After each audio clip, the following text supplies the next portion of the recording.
E aí galera, beleza? Então, o tema desse vídeo, na verdade, está na minha cabeça há um bom tempo. E eu vim pensando muito nele porque, por mais que esse canal ele seja despretensioso, né? Ele é um canal onde eu coloco algumas das minhas ideias, né? Então eu tenho muito na minha cabeça essa filosofia, né? Esse pensamento de que compartilhar ideias é alguma coisa muito poderosa, né? E mesmo que as ideias sejam despretensiosas, né? À medida que elas vão se encaixando uma nas outras, né? Uma ideia complementa a outra, ou desperta até mesmo só um pensamento, um devaneio. Isso, com o tempo, vai gerando alguma coisa muito poderosa. Pelo menos eu penso nisso. E principalmente porque existem milhares de ideias, né? Que elas acontecem só no universo da nossa cabeça. E eu fico pensando, né? Caraca, principalmente nesse tempo que a gente, querendo ou não, tá com menos contato, né? Eu fico muito nesse pensamento, caramba, de repente essa ideia aqui é uma ideia interessante que ninguém nunca pensou e de repente é uma ideia que só acontece no universo da minha cabeça. E ela poderia estar no universo da sua cabeça e de outras pessoas e tudo mais, né? Eu, pelo menos, sou um grande apreciador de ideias.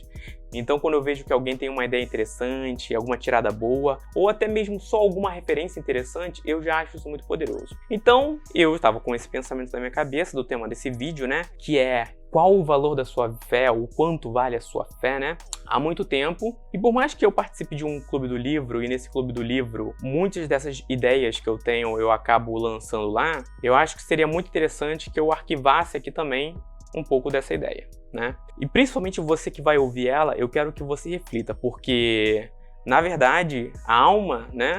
A alma dessa discussão, ela repousa em você, no universo das ideias que estão na sua cabeça, né? É basicamente essa a grande premissa. Então eu não vou aqui cagar regra, e um disclaimer importante desse vídeo é que o fato dessa ideia estar acontecendo na sua cabeça é justamente para evitar uma parada que eu li um pouco, né? Não muito, que é estruturalismo, né? Porque quando a gente fala de fé, a gente fala muito de cultura. Inclusive, uma das discussões que eu tive no Clube do Livro repousa um pouco nisso, né? Sobre, tipo, como a cultura é algo abstrato, não tem como você atribuir um valor objetivo nela, né? Aquela cultura, ela vai ter um valor diferente para cada tipo de pessoa. Então, na verdade, no fundo, esse vídeo todo ele tem um interesse principal em fazer com que você, na sua cabeça, no seu universo de ideias e da sua cultura, você reflita sobre a sua própria cultura, né? Essa é a grande chave do vídeo em questão, né? Então, não estou tentando aqui ser estruturalista, lá de acordo com o Lévi-Strauss, e a minha ideia aqui não é necessariamente impor o meu valor sobre qual cultura vai ser melhor do que a outra, qual fé vai ser melhor do que a outra, até porque dentro de mim existe um grande viés, né? O Lévi-Strauss, ele fala muito sobre isso, né? Que essa ideia de cultura mais evoluída ou menos evoluída, ela sofre uma interferência direta nesse, por exemplo, nesse etnocentrismo que a gente tem, dessa ideia, por exemplo, de achar que a cultura europeia é melhor, né? Então, geralmente, e a gente aprende de novo, né? A filosofia, ela vem lá dos gregos e tudo mais. Então, isso é um pensamento que está muito na nossa cabeça, né? Achar que as coisas europeias, elas são melhores, que o pensamento que ele surge na Europa, o que não é verdade, né? O pensamento, a reflexão, culturas, elas vão se desenvolvendo em cada um desses povos. Mas beleza, eu não sou antropólogo e nem vou pagar de antropólogo aqui para vocês. Eu vou fazer o que eu acho que eu faço melhor, que é historinhas, metáforas e anedotas. Na história de hoje, né, eu acho uma coisa muito interessante. Eu vou contar, eu acho que duas histórias principais para a gente refletir, né? E eu espero que essa discussão continue na cabeça de vocês, né? E se vocês quiserem também nos comentários. Mas quando eu era bem jovem, né? Eu lembro da primeira vez que eu fui visitar lá Carangola, na casa da meia-irmã da minha mãe. E eu lembro que era tipo uma pequena chácara e tal, um lugar bem rural, tinha plantação de café. Então foi a primeira vez que eu vi lá o café secando, aquelas esteiras, e eu lembro que nos fundos da casa, né, tinham várias pedras, dessas pedras redondinhas de rio, empilhadas. E eu, como uma criança curiosa, eu comecei a pegar uma pedra e tacar na outra, né? Não parecia que era um enfeite, né? Embora as pedrinhas redondinhas de rio estivessem muito amontadinhas. E uma dessas pedras quebrou. E aquilo ali me deixou muito intrigado, porque quando a pedra quebrou, revelou dentro dela um mineral muito bonito. Ah, focou. Olha só. Olha só, cara, que bonita, né? Essa pedra, essa rocha, né? Bem, eu não sei exatamente que rocha é essa, parece um quartzo, né? que é tipo um cristal. Imagine, você pega um monte de pedra, né? E ó, acredite, eu tentei quebrar outras, mas só tinha em uma dessas pedras esse quartzo, né? Você imagina a minha reação ao olhar que eu cheguei, encontrei uma pedra bonita dessa, né? Que tem um aspecto cristalino dentro de uma pedra aleatória, né? Caraca, na hora eu achei aquilo incrível. E o mais incrível pra mim, na verdade, que era o seguinte, eu peguei, né? Tinha muitas imperfeições, né? Tinha a parte externa, né? Desse mineral aqui, que era aquela parte da pedra de rio. Então eu fui batendo, né? Tipo, quebrou em duas. Eu fui batendo para tentar limpar, né? Para tentar polir, sei lá, como que eu faria, né? Como que se fala, talhar, né? Isso aqui, não sei. Eu tentei esculpir o quartzo aqui, né, para tentar... Primeiro que eu não sabia que era um quartzo, né? Imaginei que pudesse até ser um vidro, né? Ou será que é um vidro derretido, né? Mas ele fazia uma espécie de arco-íris aqui. E aí, batendo uma pedra na outra, cara, saiu faísca. Então eu percebi que essa pedra aqui, né, esse mineral, ele acendia. E tipo, caraca, eu lembro que eu guardei aquele pedaço e em casa eu ficava, cara, será que eu vou conseguir acender fogo, né? E saiu uma faísca forte até, né? E isso me deixou muito impressionado. E essa rocha aqui, eu não faço ideia de quanto tempo eu tenho ela guardada, né? Eu tenho guardado ela há muito tempo. E eu atribuí a essa pedra um enorme valor sentimental, né? O tanto que eu guardo ela aqui até hoje, né? Eu saí da casa dos meus pais, eu tô aqui já há um ano e ainda guardo essa pedra que eu peguei na minha infância, da primeira vez que eu fui na casa dessa tia-avó, meia-tia-avó lá, meia irmã da minha mãe. E eu atribuo um valor muito grande, muito, muito grande a ela. Só que é interessante, por mais que eu tenha essa história muito interessante com essa rocha, essa conexão toda, esse momento de descoberta ali, até quase geológica, científica, por mais que eu tivesse isso, eu entendo que o valor, que pra mim é extremamente alto, ficaria muito triste se alguém me roubasse ela, por mais que ela não tenha nenhum valor no fundo, né?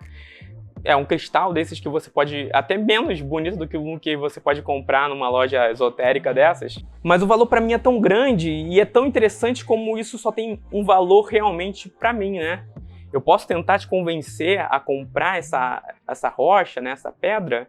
E será que eu conseguiria convencer pra você? Será que depois de contar toda essa história bonita, desse momento de descoberta, dessa coisa entusiasmada de ver que essa pedra acendia fogo, de falar pra você, cara, essa pedra no fundo, ela ainda é um quartzo. E existe um grau de preciosidade e limitação desse mineral comparado a uma brita qualquer que você encontra aí na rua, né? Por mais que isso seja para mim muito valioso e eu tente passar isso para você, eu não sei se você chegaria e absorveria isso assim tão facilmente, né? Por mais que eu tenha esse testemunho todo assim forte para você, se você também não tiver uma conexão, né, histórica com essa pedra, qual o valor dessa pedra? Qual o valor que tem? Se eu falasse para você que essa pedra aqui tem sei lá, 20 anos, que é o tempo que eu conheço, eu acho que ela tem, né? Isso mudaria alguma coisa pra você? Talvez não. Talvez toda essa história, essa minha experiência pra você não signifique em nada, né? Mas em questão, pra mim, vale muito. E talvez o ponto seria, pelo valor que eu atribuo a isso, o quanto eu deveria me sacrificar por essa rocha, né? Será que se tivesse um ladrão aqui entrasse e ele quisesse roubar uma caixa e nessa caixa tivesse essa rocha, será que valeria a pena eu arriscar e perguntar pra ele, poxa, cara, será que não tem como você deixar eu pegar só uma coisa aí que não tem valor nenhum, é só um valor sentimental? Será que valeria a pena eu me arriscar a esse ponto por causa dessa lembrança, né? Que no fundo é o registro de uma história, né? E eu valorizo bastante as histórias. Bem, eu não sei, né? A segunda coisa, né? A segunda anedota que eu ia fazer, né, para vocês, né? A primeira da rocha, é algo que está aqui, nesse saquinho, olha só. O que será que tem nesse saquinho aveludado, né? Olha só. Enfim.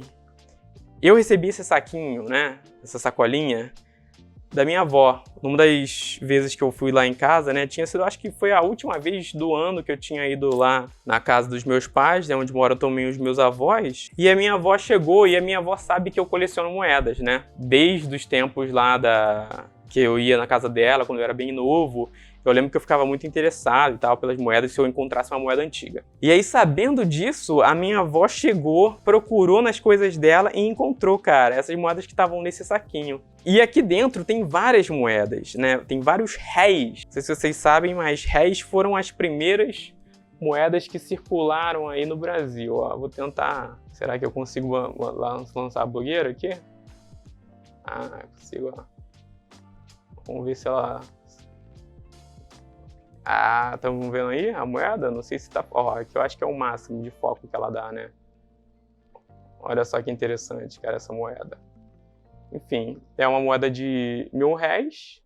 Eu tinha algumas moedas dessa, né? Mas eu fiquei pensando, caramba, né? As moedas estavam nesse saquinho, né? Imagina uma história que também não tem isso, né?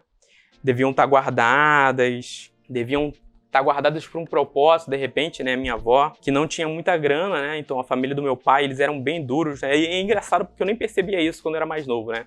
Mas eu ia direto numa casa, né? Eu posso até colocar umas fotos da casa deles que eles já venderam, né? Depois de muito tempo, eles venderam até bem barato. Porque eles não tinham mais como voltar para lá, já estão velhinhos, estão morando lá com o meu pai e minha mãe, né? Eles já não têm essa independência tão forte, embora eles estejam muito bem. Então eles, enfim, venderam aquela casa lá que ficava no morro. E eu lembro que, cara, essa casa era muito, muito simples.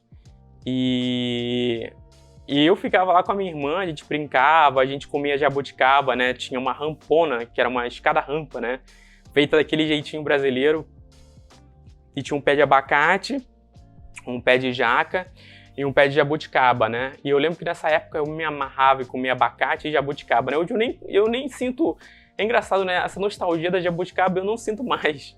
Eu não consigo mais comer jabuticaba assim com o gosto que eu comia, né? Mas era engraçado você pegar a jabuticaba que ela fica no tronco e aí eu comia, né? Embaixo do pé da jabuticaba.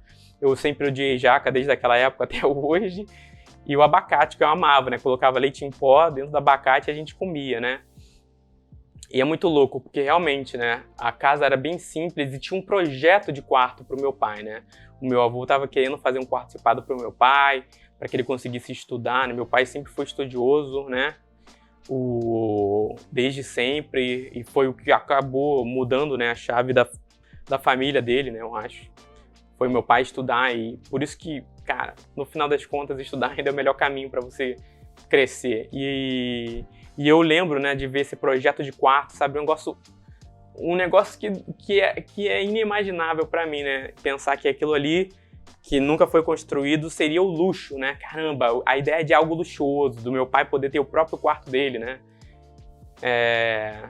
seria aquilo ali, e nunca foi para frente, né, aquele luxo, né. Então, pensando nisso, né, eu fiquei vendo, né, caramba, qual valor não deve ter essa sacolinha de moedas aqui, com essas moedas antigas, né? De repente essa aqui era uma economia, né, para alguma coisa que minha avó faria. E eu fiquei muito feliz quando a minha avó chegou e guardou isso aqui para mim, sabendo que eu gostava de moedas, né? Depois de tanto tempo sem me ver, ela sabia que eu ia aparecer lá um dia, então ela deixou separado para mim e quando eu tava indo embora, ela chegou, olha só, gato, que a minha avó me chama de gato, né? Tá aqui pra você, cara. Tá aqui pra você esse pacotinho aqui. Eu sei que você vai gostar. E eu guardei, né? Tá comigo aqui até hoje. Embora eu não seja tão mais entusiasmado assim com as moedas, né? A minha coleção tá aqui, né? Eu digo entusiasmado no sentido de ficar procurando, comprando, né? Mas ela chegou e guardou pra mim. E isso aqui pra mim tem um valor muito grande, né? Tanto como colecionador, como neto, né? Como um contador de histórias, para mim isso aqui tem um valor muito, muito grande, né? E eu ficaria terrivelmente triste se eu perdesse isso. Mas aí eu pergunto para você também, se eu tentasse, sei lá, vender isso aqui para você, né? Ou dar isso aqui para você, né? De repente, contando essa história, você até acha que, poxa, é uma boa memória e no fundo, essas moedas podem valer alguma coisa num dia, né? Porque, ao contrário da pedra, isso aqui tem um lastro, né? Um registro histórico muito mais apurado, né? E realmente existem fés e culturas que têm um lastro histórico muito mais consistente do que outros, né? Então, de repente, fica mais fácil eu vender isso aqui para você. Mas você percebe que um pouco do valor que isso aqui tem, um pouco desse valor aqui, que continua sendo subjetivo, é um valor emprestado, né? Então eu penso muito nisso. Aqui, para mim, né? Para mim, tudo que envolve a pedra, o mineral, né? Tem a ver com a minha própria experiência. Eu diria que seria uma fé que veio de mim, né? Uma fé minha. Eu cheguei, parei, olhei a pedra, olhei tudo que aconteceu, as características dela, o sentimento que ela expôs a mim é uma experiência totalmente minha. Agora, a parte da moeda já é uma experiência compartilhada, né? A minha avó me deu, tem a parte histórica ali, né? Do fato de ser uma moeda. Então, um pouco do propósito daquilo ali, né? Vamos dizer assim, é emprestado, né? Não foi eu que olhei o sol e falei Tupã, né? Mas foi eu que ouvi das histórias e pensei, cara, isso faz sentido. Uma parte disso eu sinto em mim e eu também gosto, né? Olha só como que fica um pouco mais complexo. Mas você percebe que parte desse valor ainda é subjetivo, né? Ainda existe uma subjetividade, né? Ainda está passível a críticas, né? Então não seria algo que eu poderia marcar em pedra, né? E eu ressalto principalmente para quando um pouco do valor dessa cultura, dessa fé, ela é emprestada, né? Eu acho que essa é uma grande chave dessa questão. Quando o propósito é emprestado, principalmente quando essa fé, essa religião, ela tem um propósito que é maior do que a sua própria vida. Por quê? Quando você tem essa fé e propósito que é maior do que a sua própria vida, você de cara, você tem uma vida muito melhor. Porque você tem um senso de eternidade muito maior. A finitude, ela se torna um pouco mais efêmera, talvez, sem valor, porque você está pensando que tudo que você está fazendo aqui realmente é algo que ecoa na eternidade. Então, quando você pensa, cara, as coisas que eu faço, elas ecoam na eternidade, isso te dá uma capacidade muito maior de você acabar até se expondo, entendeu? Quando você pensa que algo que você está fazendo é mais valioso que a sua própria vida, você é facilmente capaz de entregar a sua própria vida por causa daquele propósito, né? E, mal ou bem, o que nós temos de mais valor é a nossa própria vida, né? E não é muito incomum a gente acabar percebendo e ver que tem muitas pessoas que têm fé e que dão a própria vida, né?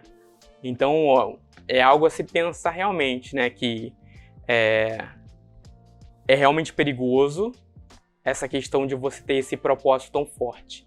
E se torna ainda mais perigoso quando esse propósito é emprestado. Então, eu tenho um propósito que vale mais do que a minha própria vida. E esse propósito, ele é emprestado. Ele não veio totalmente através das minhas próprias experiências. Ele foi entregue a mim por causa de experiência de outras pessoas, por causa de conceitos, lastros históricos, de repente, que envolvem outras pessoas, né? E aí, isso é um catapultizador, né? Um catalisador de uma coisa que para mim é um dos meus maiores medos, né? E eu já falei bastante sobre isso, né?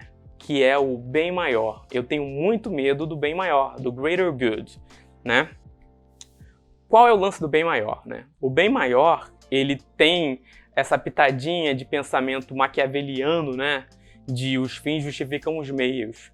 Então acaba que, tipo, quando se eu tenho um propósito que é muito maior do que a minha própria vida e que ele é a pura verdade, você concorda comigo que vale a pena você chegar e, de repente, tomar decisões que vão afetar, de repente, até tirar a vida de muitas outras pessoas?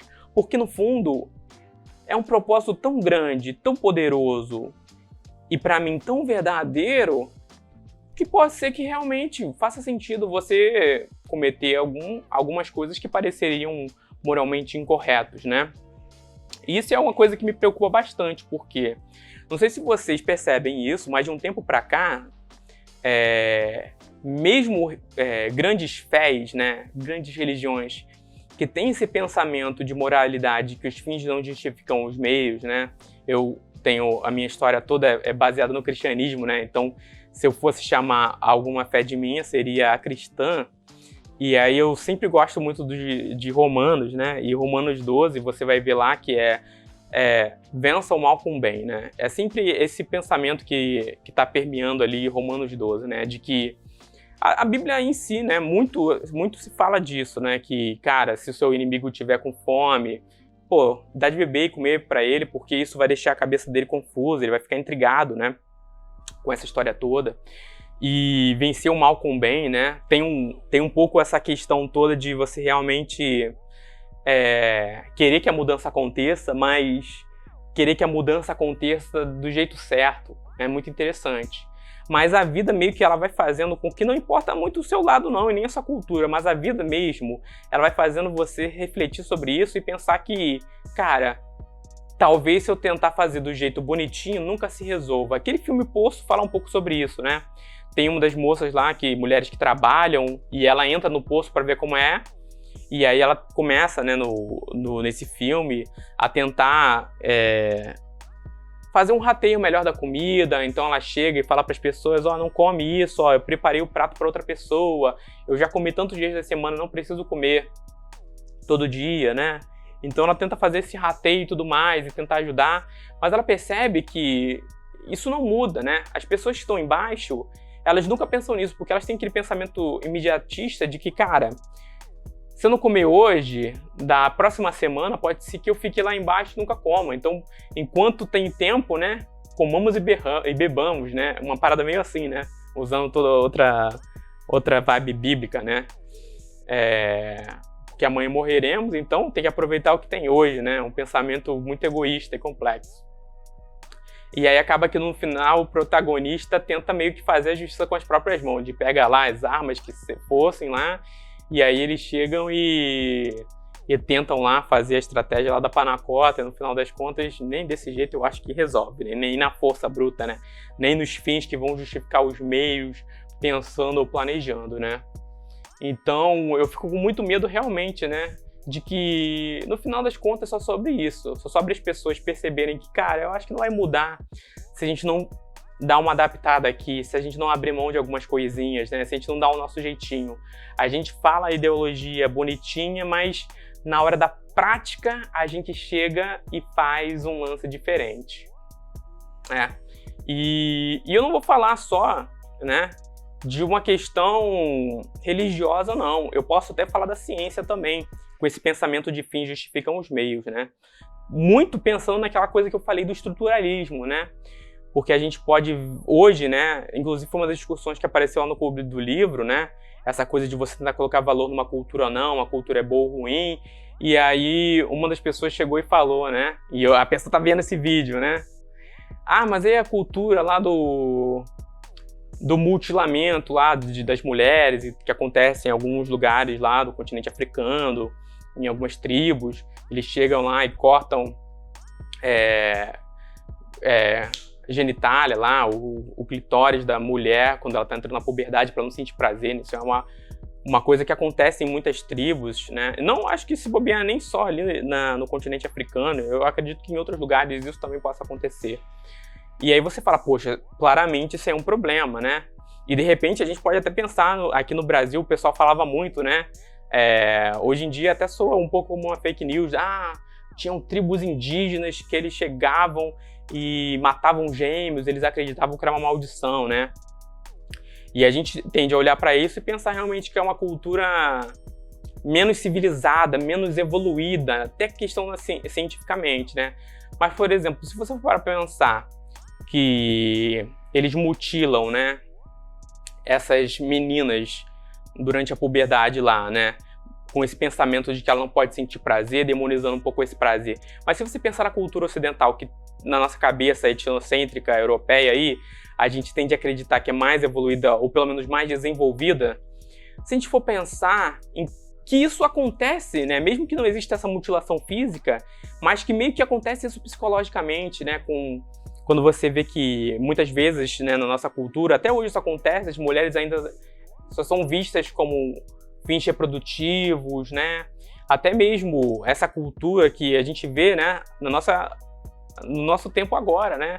Do homem só se importar com o seu próprio prazer, não se importar com o prazer da sua companheira, né? Isso é uma coisa que tá sempre rolando. As mulheres vivem reclamando disso nas redes sociais ainda sempre hoje, né? Parece que esse meme, ele nunca morre. Então você pensa, cara, lá eles mutilam por esse motivo, mas no fundo isso de certa forma também acontece aqui, e às vezes até pior se você for parar para pensar, que mais do que essa questão lá do prazer da mulher, mas é questão mesmo de futuro, de carreira, da mulher não conseguir ganhar a mesma coisa que o homem, dela ter que andar com medo na rua, com medo de ser estuprada, com essas leis que mesmo existindo, elas não punem de verdade quem deveriam punir, né? Então você vê várias vezes aí o cara que é o estuprador, e ele paga uma fiança, tá solto, e é isso aí, ou o marido abusador, né? Então você pensa, cara, nossa cultura super mais civilizada do que os que fazem lá a mutilação, mas de certa forma existe uma mutilação também, né? Na nossa sociedade desenvolvida e tal. Então essa é realmente uma questão de, se você parar para ver, muitas das coisas que a gente reclama e que a gente acha menos civilizado nessas culturas que são menos, vou chamar de menos globalizadas, menos inseridas, né? Mais ciliares às culturas mais modernas, vamos chamar assim, né? Muitas daquelas coisas, cara, a gente também faz de um jeito bem ruim na nossa, né? Que teoricamente é mais moderna. E eu falo isso, né? Eu fiz esse grande parênteses para falar da ciência, justamente com esse pensamento de que a gente pode pensar, por exemplo, hoje, quando a gente vê que existem muitos investimentos em ciência, quando a gente vê que em nome da ciência muita poluição acontece, essas corridas que estão acontecendo agora espaciais da área privada, né? Tanto da Virgin, tanto quanto da Tesla, não, da SpaceX, né? Do Elon Musk, do Jeff Bezos também, da Amazon. A gente está vendo isso acontecendo e a galera da ciência fica empolgada com isso porque muitas coisas novas podem surgir daí, muitas novas tecnologias, né? A câmera do celular, por exemplo, ela só existe por causa das pesquisas aeroespaciais, né? Se não tivesse as pesquisas aeroespaciais, aquele sensorzinho lá, CMOS lá, que faz a captura, né, da câmera digital, que a gente tem hoje que não é do filme, se não tivesse essa corrida espacial lá, a gente não teria isso, e hoje é uma grande facilidade pra gente, né? Até para segurança pública, né? Você vê que cada pessoa tem um celular que é uma câmera potente no seu bolso, né? Ajuda a gente a monitorar muitas coisas e até a corrigir muitas injustiças, eu diria eu, né? A gente ficou sabendo no caso do George Floyd por causa da câmera do celular, né? Então, de repente, a gente pensa, poxa, então de repente vale fazer esse gasto todo e de repente essa evolução toda que a gente tem na ciência hoje realmente mostre que nós somos mais civilizados, realmente, porque a galera que está lá na tribo indígena, eles não desenvolveram o sensor CMOS para o celular lá nas tribos deles. Mas, em comparação, eles mantêm a biodiversidade, a gente está falando de ciência também, manter a biodiversidade do ecossistema são fatores importantíssimos, né, para a ciência. E a gente pode ver que pelo menos aqui no Brasil, né, os lugares demarcados ainda, né, os lugares que ainda tem lá as reservas indígenas, eles têm uma biodiversidade muito maior, eles estão muito melhor mantidos, né? Então, de repente, toda essa facilidade, essa ciência que a gente tem hoje, de que importa tanto ela se a gente destruir o planeta? Se no final a gente cagar com toda a biodiversidade que a gente tem, com todos os nossos ecossistemas, entendeu? Gerar um desequilíbrio altíssimo, gerar o efeito estufa, né? Que tá fazendo, mal ou bem, gerando todas essas mudanças climáticas, né? Não apenas o efeito estufa, né? Mas todos esses desequilíbrios que a gente está sentindo na pele, né? Esse ano tem sido um ano que a gente tem visto recordes de temperaturas altas e baixas, né? E se a gente for parar para pensar, né? Mal ou bem, todas essas tribos menos civilizadas, eles aproveitavam muito melhor o recurso deles, entendeu? O desenvolvimento que eles tinham ali eram muito mais sustentáveis. O tanto que, inclusive, as doenças, né? Porque a gente pode falar, mas a gente descobriu a penicilina, que para mim é uma grande revolução, uma grande maravilha. Mas, muitas dessas tribos indígenas, eles simplesmente não têm essas doenças que a gente tem, porque eles estão ali naquele espaço, né? Como a gente está direto invadindo o meio ambiente, diversos ecossistemas, né? Acaba que a gente vai descobrindo, né? E se expondo a muito mais agentes patogênicos do que uma galera que vive nessas tribos, né? Então, tipo, muitos dos problemas que a gente encontrou solução foram problemas que nós mesmos criamos, né? Então, até essa questão de vamos esquecer da fé, vamos pensar agora mais na cultura. A nossa cultura, mal ou bem, a gente tem ciência e é mais civilizado. a que custo? Os fins justificam os meios? A que custo? Ao custo de a gente ir lá ter agora esse coronavírus todos, porque mal ou bem a gente tá trazendo todas essas espécies silvestres, né, que aconteceram lá, talvez em Wuhan, né, não tenho certeza se exatamente foi lá o real nascimento lá do coronavírus, né, o SARS-CoV-2. Mas é o que a gente mais ou menos tem esse consenso, né, de que surgiu realmente de lá, por causa dos wet markets, né, por causa daquelas feiras que tinham animais exóticos, né. Então, olha só, invadindo o ambiente deles, trazendo esses animais selvagens para o nosso ambiente, deixando eles um em contato com outros, coisas que não aconteceriam na natureza, a gente acaba gerando, olha só, esses patógenos novos que vão prejudicar a gente mesmo. Então a gente pensa, realmente, se nosso desenvolvimento é sustentável, essa ciência toda da nossa cultura mais civilizada realmente valeu a pena, né? Então olha só que salto complexo agora, né? E no final, como que você decide no final, então, qual é o valor da parada, né? Qual é o valor da parada? Eu acho que o jeito, né, não é 2 mais 2 são igual a 4, né? Eu acho que, no final das contas, quando a gente está pensando realmente na cultura e na fé, e a gente quer realmente entender esse valor, a gente tem que entender o que está acontecendo. A gente não pode chegar e só aceitar, né? Principalmente se esse valor foi dado pra gente emprestado, né? Se alguém chegou e te emprestou esse propósito que vale mais do que a sua vida, em algum momento você já chegou e analisou criticamente se realmente você conhece bem esse propósito que vale mais do que a sua vida. Porque quando é um propósito emprestado, é muito fácil que você não tenha entendido o propósito perfeitamente e acabe ocupando as lacunas de que você não sabe com coisas que vieram da sua própria cabeça, né? Com algumas respostas e soluções para problemas que não vêm diretamente desse propósito, mas vêm de ideias, né? Porque, afinal de contas, no fundo, se você tem que só pensar no propósito e não criticar muito bem esse propósito, a sua vida é muito mais fácil, né? Mas, olha, na vida real, nada é fácil, nada é simples. E não tem resposta fácil. Ou será que não tem resposta errada?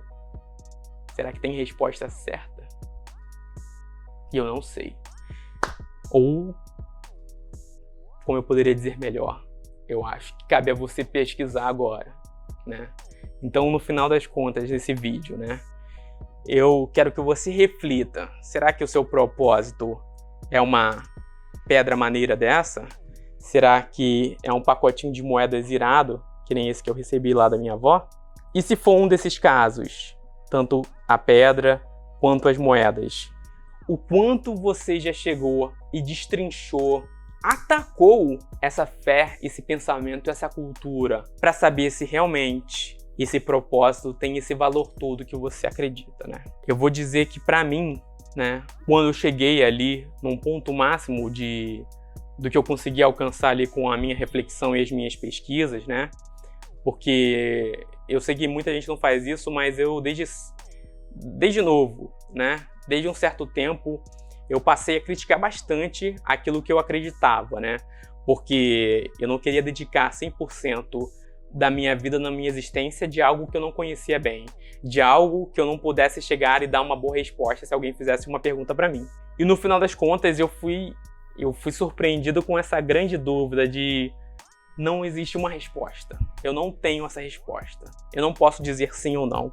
Eu não posso pelos fatos, eu não posso pela lógica, eu não posso utilizando uma técnica qualitativa nem quantitativa definir tal valor e falar essa é a que vale mais, essa é a que é melhor. Porque no fundo, cada uma tem algo muito valioso, cada uma tem uma história muito rica, cada uma tem algo que você chega e fale, isso eu não posso ignorar. Mas no final, para mim, para eu, que eu não tenho 2, 3, 4 vidas para descobrir aonde eu vou apostar todas as minhas fichas, todas as minhas moedas, aonde eu vou colocar, eu vou confiar na minha emoção, eu vou confiar na minha razão, e sabe, entre razões e emoções, a saída é fazer valer a pena. Com esse pensamento super apurado de NX0, eu pensei, como eu vou fazer valer a pena? E eu pensei, a prática, no mundo real, quando você dá play, quando você clica compilar, no final é isso. No final é isso. No mundo real, o que aparece, o que se sobressai, quais são as coisas que se fazem, né? Porque quando é real, entendeu? No mundo real as coisas se fazem, no mundo real a realidade acontece. E contra a realidade não existe nada, entendeu? As coisas existem quando elas são reais. O significado vem da realidade. O significado vem mais do que eu acho. O significado vem da realidade, né? Então eu acho que no final das contas, essa resposta que vai residir em cada uma das pessoas que verem esse vídeo, a resposta vai ser diferente para cada um deles, é ver o que acontece na realidade. Ver o que acontece, o que torna acontecer, os ciclos que vão surgindo. Se algo que eu via e parecia certo, ele repete sempre um ciclo, né? E esse ciclo tem um fim ruim, então talvez a gênese daquilo ali esteja errado. Talvez nem tudo esteja errado, mas talvez a gênese, né? E muitas vezes a gente coloca na nossa mente que devem existir garantias de que aquele ciclo bom, ele se mantenha bom, sabe? Tipo, cara, se aquilo é verdade, aquilo ali deveria se autoconsertar.